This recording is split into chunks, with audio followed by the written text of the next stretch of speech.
this is Pat Lynch, and you are listening and watching As the World Turns or Burns. Today, we have three things that we want to cover. I'll just check it off with you guys. We'll call it just a general topic of deportations, right? And just kind of what's kind of currently going on, current state, and then kind of the constitutional crisis that this is all beginning to create, because there's going to be this it seems like there's going to be some collision in the near future between the courts and the Trump administration around this. Second is, I call it the showdown with higher ed. That now, Harvard, the most prominent university that we have here in this country, is starting to push back on the Trump agenda, the Trump demands, and kind of where is that just going with education in general. And then the tariff, I'll call it the tariff war with China or whatever, that's just, well, I'll leave it at that. So starting with deportations, we do have an immigration expert in the room. So Brendan,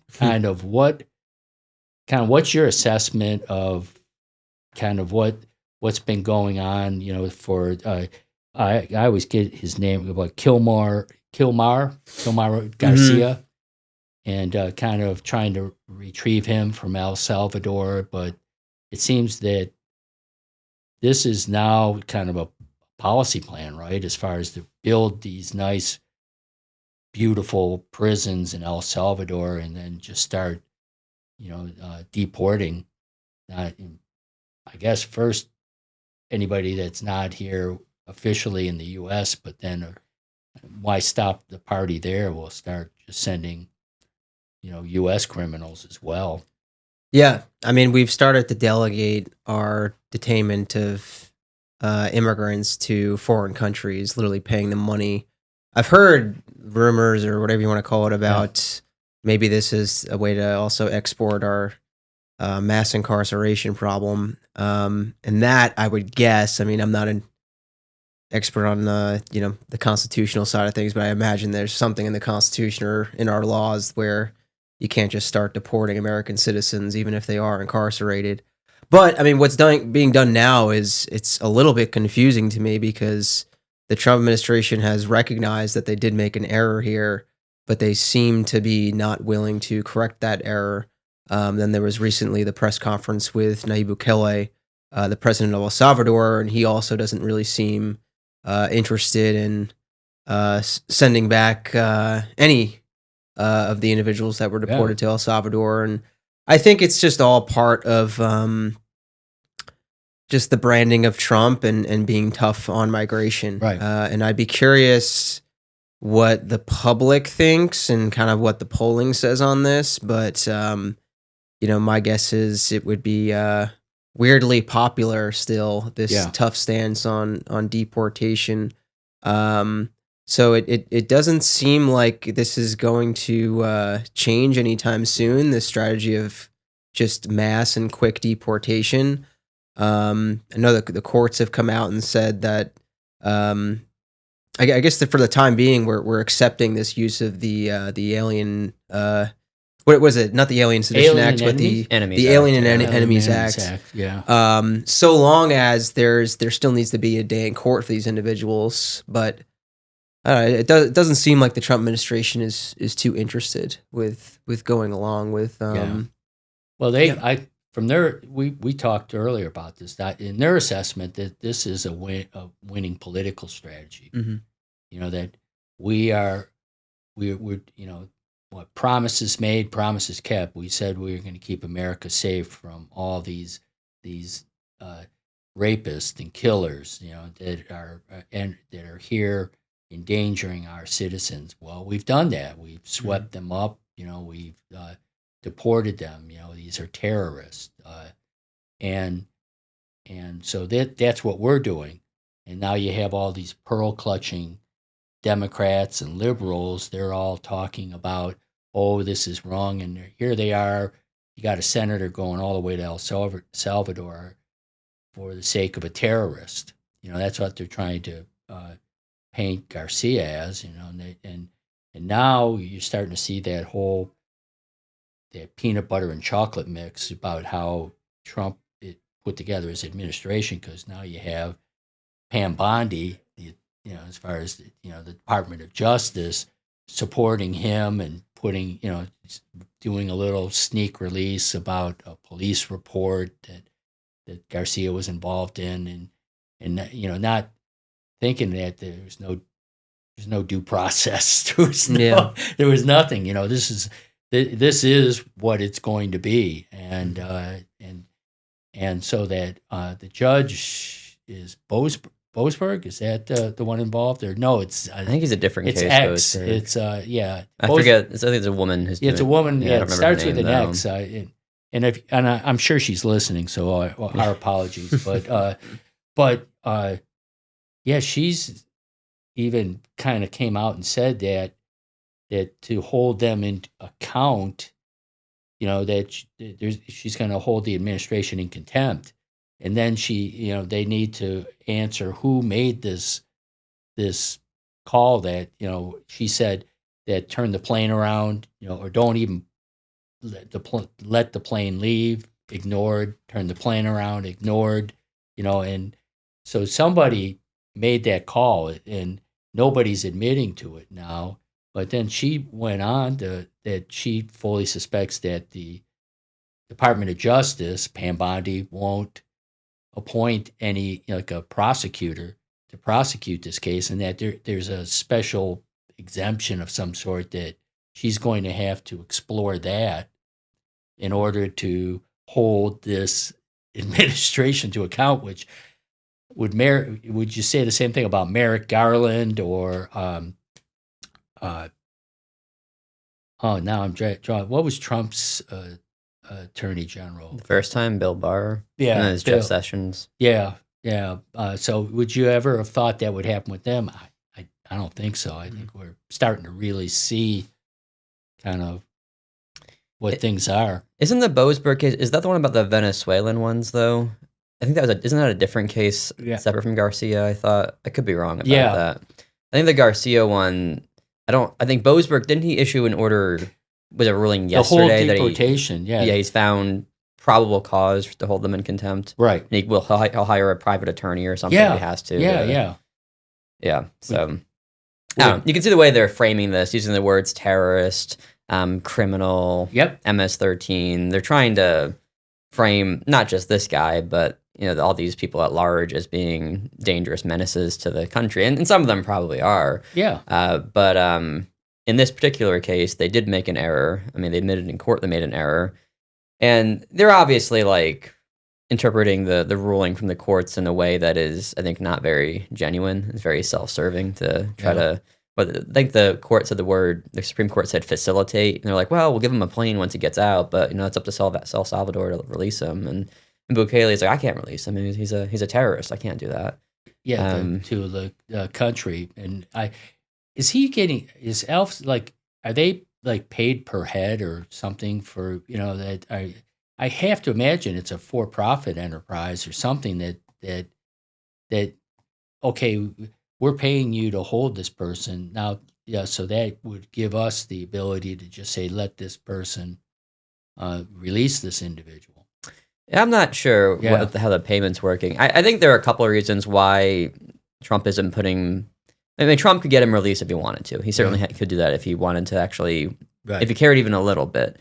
But there's one, Trump never admits mistakes. So he's not going to. I've never heard him ever in the last 10 years, since he came down the escalator, him say, I made a mistake. He doesn't do that. Well, he does admit mistakes before he fires somebody. I made mistakes, this loser. And the other thing is, now they're gone. And the other thing is, this prison looks pretty horrible.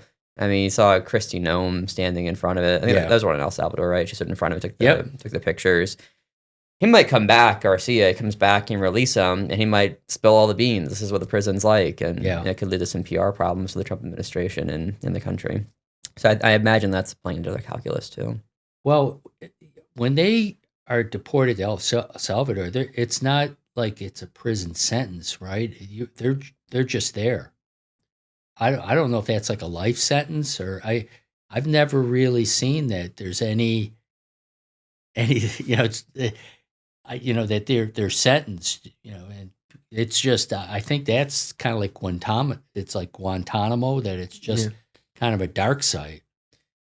Yeah, something I was watching the other day. They quoted somebody who either worked at or maybe ran that prison, Yeah. and I guess they had said the only way you get out is in a coffin. Yeah. Something to that effect. So Yeah, pretty chilling. yeah, definitely chilling words. Yeah. Now, along with this, is the Supreme Court going to hear the ending birthright citizenship? I kind of read that that's now on, going to be on the docket. Yeah, I think it won't be until probably June or somewhere. Yeah. When the term of or before they go on recess. But that was what I heard today. Yeah. What do you think the likelihood that they would say yes? Because there's another constitutional interpretation.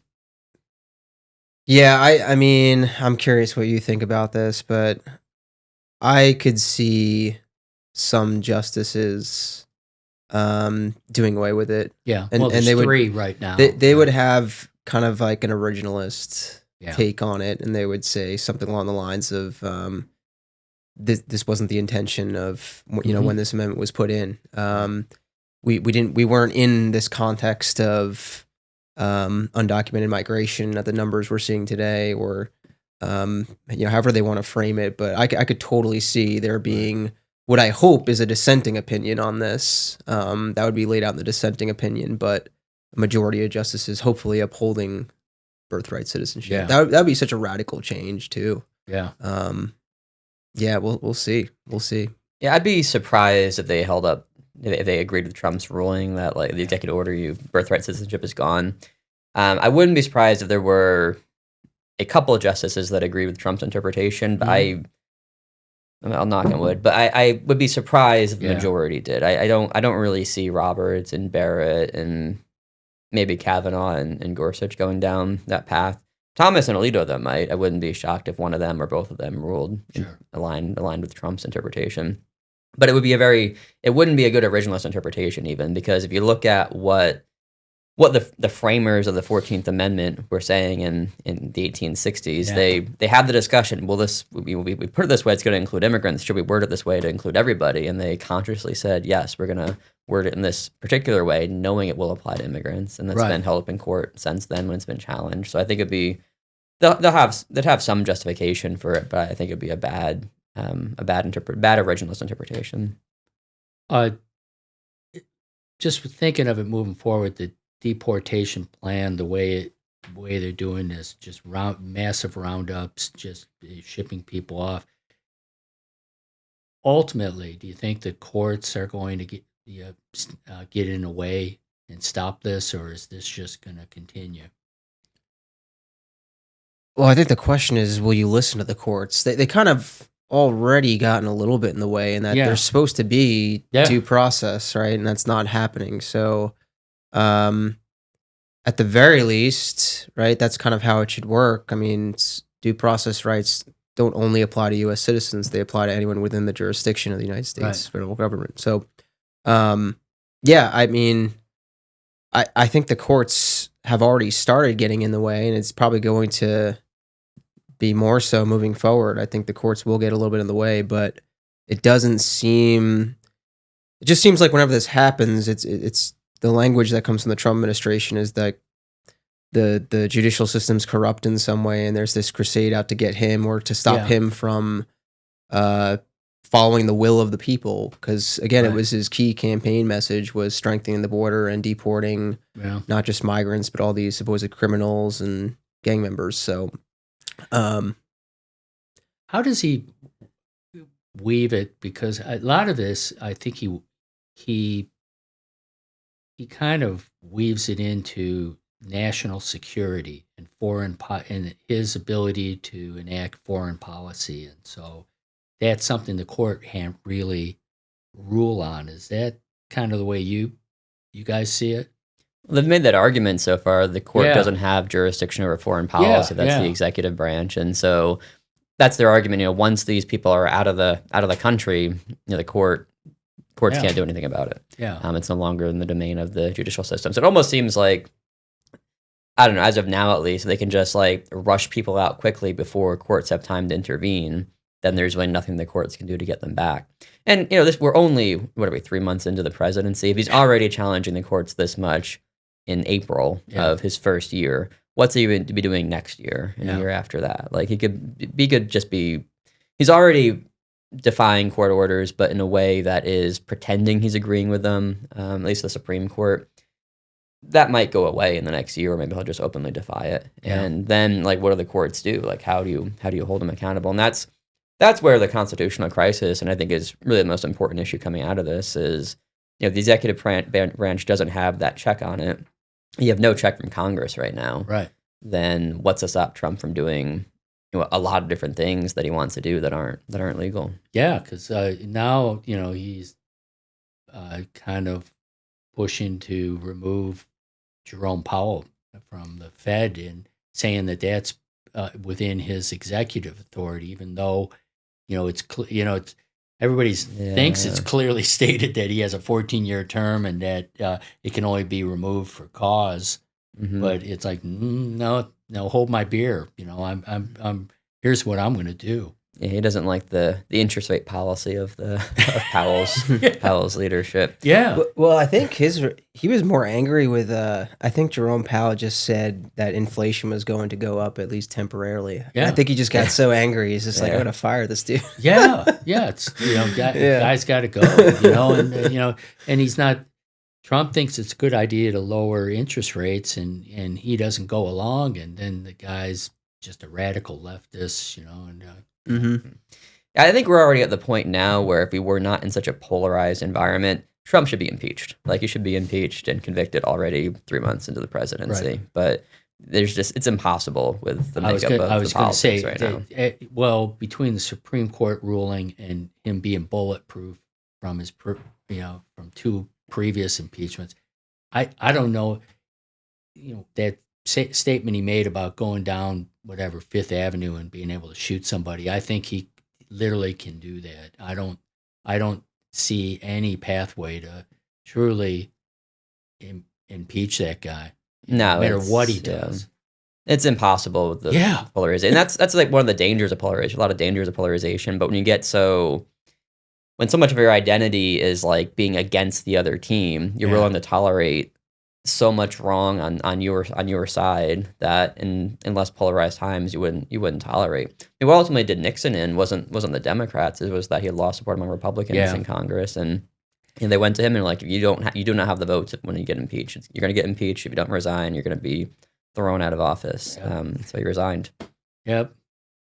Kind of like when back in the Detroit Bad Boys, back in the old NBA days, they were just terrible people. They just beating people up and everything. But they won 2 championships and they were our team. So you just went with I looked the other way. Oh gosh. And I would say too, if you look at like when the founders put together the Constitution, they thought impeachment was like a really big power to give Congress. They thought it was a really big weapon they could use against the executive, and they saw that as a major check, probably the biggest check in some ways Congress would have an executive, and it's just defunct now in the current political environment. Because of tribalism, and so you're just never going to have an impartial, hearing. I guess that's the whole thing. So, want to move on to the war on higher education? Oh Let's boy, I went in. I looked at as far as, well, at first as a pretext, you had Columbia kind of was first in line, so they the administration, they're with their concerns around anti-Semitism on campus, they go and make just a series of demands to Columbia. They agree, and so here, so now they have them, and then it's kind of, let's move on down the list. They got to Harvard, and I looked at looked it up, and I'm going to read off the list. This is the list of demands they had for Harvard, that they wanted to look at governance and leadership reforms, merit-based hiring reform. So, just get rid of this DEI, which they get to later. International admissions reform, who they're going to let in. Viewpoint diversity in admissions and hiring. So more conservative voices. I imagine that's where they're going with that. Return programs or return programs remove programs with egregious records of anti-Semitism. Well, I don't know what that exactly is. Discontinuation of DEI, student discipline, reform, and accountability. Not just, so protesters across the whistleblower protection, and then transparency and monitoring. So it sounds like they just basically they're looking at complete oversight of a private college, and unless they agree to this, they're what are we looking at? $1 billion in grants being withheld. Now I guess they're looking at removing their nonprofit status. They're looking at there's something that the U.S. government allows colleges and universities to be able to accept students from outside the U.S. that they'll revoke that privilege as well. So it's kind of, I don't know, kind of scary stuff here, So what's the play here? Where do you see this going, and why are they doing it? They're doing it because I think if you look at how a lot of Americans feel about the very elite institutions, it oftentimes isn't very positive. Right. And so they're easy targets. Much easier to go after Harvard than to go after Lyon College or something. Not giving Trump any ideas, but it's Harvard then Lyon. We'll see. We'll find out. Still 3.5 years to go, so we got ways to go. So I think it's politically popular, especially with the base, right? And they see them as I think centers of woke activity that are anti-MAGA, and there is truth that the elite universities are quite far to the left of where the average American is. Right. So that's not, I guess, made up, but at the same time, it's a private institution. Why does the government have the right to come in and tell a private institution what they're going to do? And so they're wanting to make changes to hiring practices. Another one I read is they wanted every professor, prospective professor, to submit all of their work for plagiarism detection. It's another one I read. So there's it's very intrusive, and Harvard's got the biggest endowment probably in the world. So if there's any institution that can $53 billion from what I read. I don't know what Oxford's is, but I'm sure Harvard's the minimum top 5. Yeah. So it has the ability has financial resources to resist it. Now, one of the downsides is that if Trump does have some leverage, and if he withdraws, I'm sure it'll depend on the courts, but if he withdraws these grants, it set research back years, and could cause problems with development for medical research and whatever else they're working on. The irony is they want to get rid of DEI, and yet they're kind of creating almost a DEI program for conservative viewpoints on as far as in hiring on campus, because they make a point of looking at viewpoint diversity. Now they're against, if I remember, the D in DEI is diversity, but somehow it's necessary for them to have viewpoint diversity, translation, conservatives, and so it's almost like that they need to kind of start controlling how people think and what are people taught.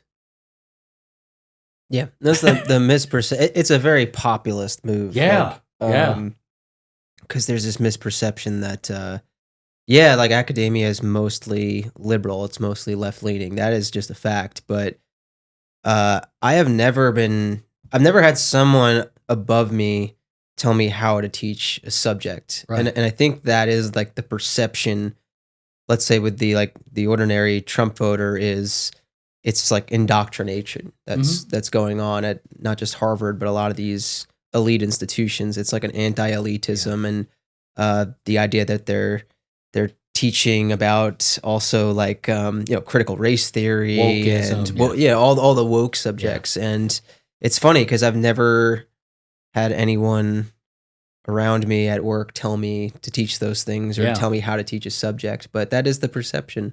I almost wonder too, it's like, did they make all those demands and they knew Harvard was going to say no, and so this just gives them an excuse to basically cut the budget? So Bingo. It kind of matches with that.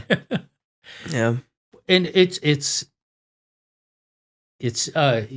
Trump, like as many, for all the things negative you can say, there's a lot of things where he has some really strong political instincts, and this, for his for the right, this is he's pushing every button right here in the right way, in terms of that. This is those East Coast elites, and it's about time that somebody stood up to them, and then all those fringe conservative speakers that were invited to campus, and the students boycotted, and the commencement speeches that got canceled for somebody that wasn't woke enough or liberal enough. Now, basically, Taylor Swift had her Eras tour. He's on his Retribution tour right now. He's he's like playing all the greatest hits, and here, and what better target than Harvard? Yeah, it makes a really good target. It stands out. And he's cloaking a lot of this, too, in fighting anti-Semitism. Because there were excesses of the protests, right? And it happened, and so you could take some isolated examples and blow up in something really big. And then as a result, it looks like he's fighting for American Jews against anti-Semitism. Yeah, God, who could argue with that? But where do you think he's going with this? Ultimately, because I cannot imagine that there's another thing where it'll legally stand up that he can just arbitrarily withhold funds like this. I mean, part of this is probably just red meat for his base. Yeah, like give him what they want. Yeah, keep him politically engaged, keep him going. It's good. It'd be good PR for him because I think even with. It's not just conservatives. I think if you ask a lot of Americans become more disillusioned about higher education in general in recent years, from high prices to the sense that kids are being indoctrinated, all the real and sometimes imagined problems. And so, maybe it will play well with certain moderates. I don't know. Yeah, people that want small government too. Like, I don't think there's a lot of empathy right now for taking away this funding because a lot of people were surprised an institution like Harvard especially is receiving this funding in the first place. Yeah. And it goes back to, I think people are generally unaware of how much the federal government actually does. Because that's funding that it primarily goes to research and things like finding vaccines and drugs and whatever else that we all benefit from, right? It's a public good, it's funding of a public good. So that's what's being taken away. But again, I think to the extent that voters like small government for whatever reason, it actually looks like a good thing, right? Going after Harvard while at the same time cutting the budget. So it's like two birds, one stone. Yeah. Brendan, you and I were talking that I started getting this conspiracy thinking about that the Trump administration was going after all the big law firms and making them bend the knee. And so then what they do is they start taking all these law firms off the table so that when big institutions try and push back, all of a sudden all the law firms they would typically go to are now kind of they're in fear of retribution from Trump, and it's kind of judge shopping. If you're going to get a divorce, go have a bunch of conversations, and then with everybody in town, and now your wife is, left with, go call Saul or whatever, So just good luck. And I checked on them, and the go-to firm for Harvard is Wilmer Hale, which coincidentally is one of the firms that pushed back against Trump, because like Paul Weiss and some of these big name ones were the ones that opposed. So it,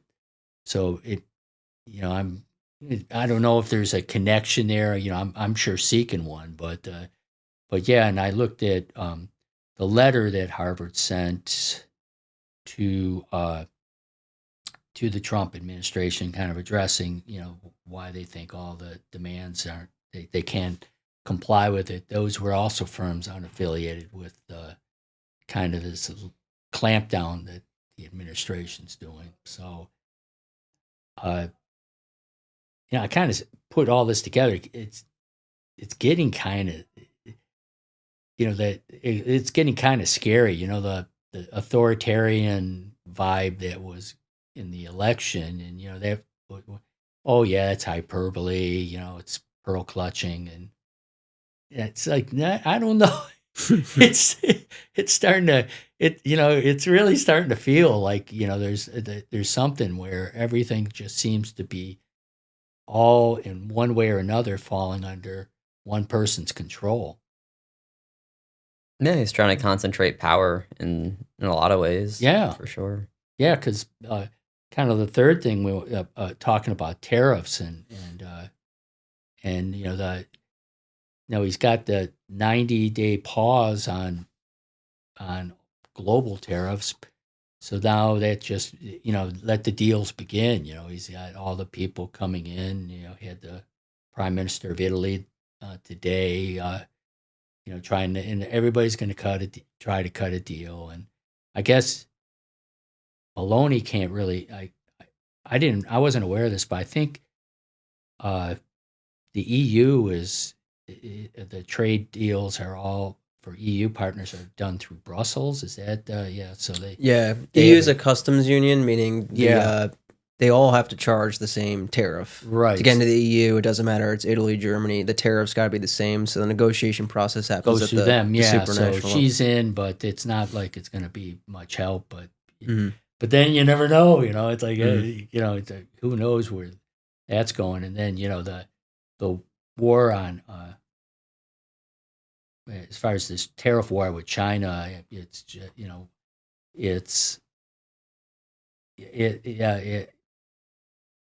two things on that. One is that the U.S. is destined to lose. This is the as far as war strategy, is the worst strategy possible, because you are waging war on an enemy, in this case China, that will endure 100x more pain than you ever can. They can just ride this out, and their citizens will suffer, but they'll ride it out because they're in the long game. U.S. all of a sudden now it's Christmas time, and there's the tree. The Christmas tree has half the presents it did last year, and all cost of everything starts to really go up. I think the U.S. pain tolerance is just it's going to erode quickly. Yeah, well, it has to do with regime type. Yeah, because I think the best, like vis-a-vis China, I think the best thing that could happen is we'll just go back to the status quo, and if we do, I think Trump would sell it in some way, like he got something done. It's just going back to where we were before. But I don't really see incentives for China to make any concessions, because I think in their view, they just have to outweight Trump. They just have to wait 3 years, which they could do. They don't really have elections there. I mean, they do it, but it's all contained within the Chinese Communist Party. So as long as the party maintains cohesion for just 3 years, you just kind of outweigh Trump. or just wait long enough until voters turn on Trump because prices start going up, which they will inevitably. I guess with other countries, maybe there's more of a chance of success that this like tough bargaining, strategy could cause some countries to maybe get rid of some of their unfair trade practices because again, just because the U.S. economy is so big, we probably hurt less from tariffs than smaller nations, especially in Europe. That's much more trade dependent than our economy. But with China, like I said, it's a game of chicken, and it's a game of chicken that China is definitely going to win because, again, they're more insulated from popular opinion. Yeah, and everybody might be freaking out about a $3,500 iPhone, but the real victims are going to be in agriculture. Like where China will just stop buying soybeans, and now all of a sudden you have to do these big, massive bailouts or else let the farmers just go broke, and small business people that import product from China. The New York Times podcast had an entrepreneur out of Minnesota that has these sterile placemats that are for parents when they take their kids out to eat, and just things where they can slop and make a mess, and it's done in a very specific sterile work environment in China. And all of a sudden, this with these tariffs, it basically priced this entrepreneur out of business. Has to immediately stop any receipt of any goods, because there was product that was in China ready to ship, couldn't afford. It was going to be like an $800,000 incremental bill to accept these goods, and this is somebody who has a second mortgage on their house, personal loans, credit cards, just everything possible to make this business, and it's. She's talking about maybe a six-month runway, and that there's countless of these people out there, and it's just going to be carnage. It's kind of like the carnage from Doge and all the hundreds of tens of thousands of people that have lost their jobs, and I just see that this is really going to be just a whole demolition of these small businesses that built all these little niche businesses based on imports from China. Yeah, if anything is going to undermine his popularity, is that if the economy goes under, that will hurt Trump more than anything else he does. Like immigration, all that's really not going to, I think, change things dramatically. The economy could really sink him potentially. I've thought about how does he get out calling the China tariff war a win? I mean, because China will will help him save face? Because I know that's a custom in terms of where they may want to help an opponent, or maybe they won't this time. It'll be just it's been one insult too many. I mean, how does he get out of this? He hasn't really carved out some exceptions, like electronics are accepted now or something, which is like the biggest thing we buy from China or import from China. So that's a huge exception. Yeah. He's already sort of undermining his own tariffs in a way. Yeah. Tim Cook, $1 million donation to the Trump Library. What is the Trump Library going to be like? Empty bookshelves. I think there'll be a lot of gold. It'll be. I think the whole place is going to be gold plated. I mean, it'll be kind of cool. Be like visiting Graceland or something. Right? Just a prediction. Yeah. Find out in a few years. All right. Kind of close. Prediction. In Trump's cabinet, who is going to be the first person to kind of exit, either voluntarily or involuntarily? I'm gonna go with Marco Rubio because I don't know if his heart is really in it. In his core, I think his tradition. He's more of like a traditional Republican that's tried to morph into more of a MAGA Republican, but still is more of a hybrid, I think, than anything. I was actually surprised Trump even chose him as Secretary of State to begin with because they battled for the nomination in 2016, and his views on things like Ukraine were historically very different than Trump's views. So I'm going to guess Rubio. He'll be out first. I think most of the other people around him are more true believers and will be more inclined to stay long term. Can I say Linda McMahon? Okay. Well, she's working herself out of it. That's kind of why I think so. That was a smart play. Before the administration started, I would have guessed RFK. Yeah. What's RFK doing nowadays? Because he's investigating autism is like what he's been in the news for. Well, and he's fluoride in water. He's trying to discourage that. He's cutting staffing by a third. But he's not really like taking putting his foot down against these companies that like make our food, right? Yeah. Like my prediction was he was going to start doing that, and Trump was going to be like, no, because those people fund me. So. Yeah. And there would be some sort of discord there, but I haven't seen anything yet. I'll still just say RFK though. I'll go with that prediction. Okay. Well, I could take Linda McMahon because be open the door, but I am going with Howard Lutnick. That guy is. Sorry, Howard, if you're a listener, but he is a buffoon, just a complete buffoon, and all the inside information is that everybody in the cabinet administration don't like the guy either, and the only person that does is Trump, which goes a long way. It goes a long way, but he's just losing credibility, everywhere. I mean, he's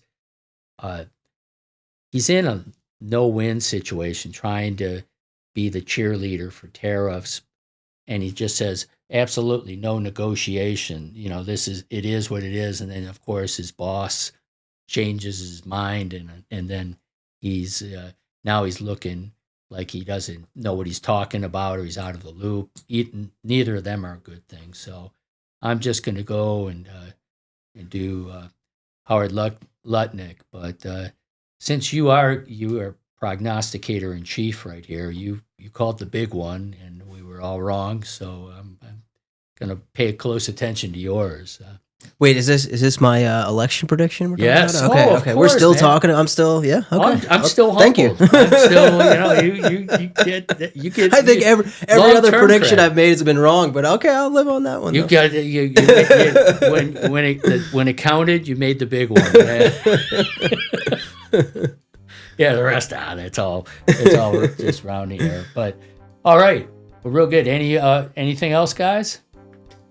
I got nothing. I don't think so. All right. Well, thank you. Well, thank you, everyone. Jayson, I'm sure will edit that goof on my part. Nope. But thanks again for listening to As the World Turns or Burns. We'll be back in 2 weeks with another show. Cheyenne, yes. Where can they find our podcast? Everywhere. She's got.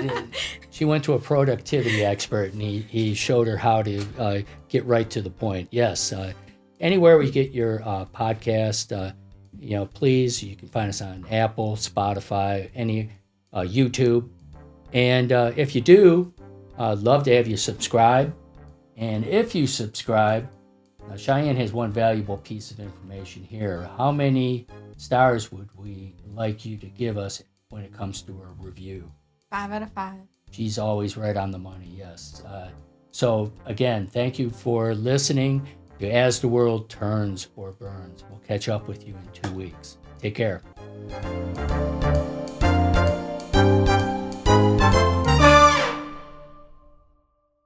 This podcast is sponsored in part by Lyon College and KILT Studios.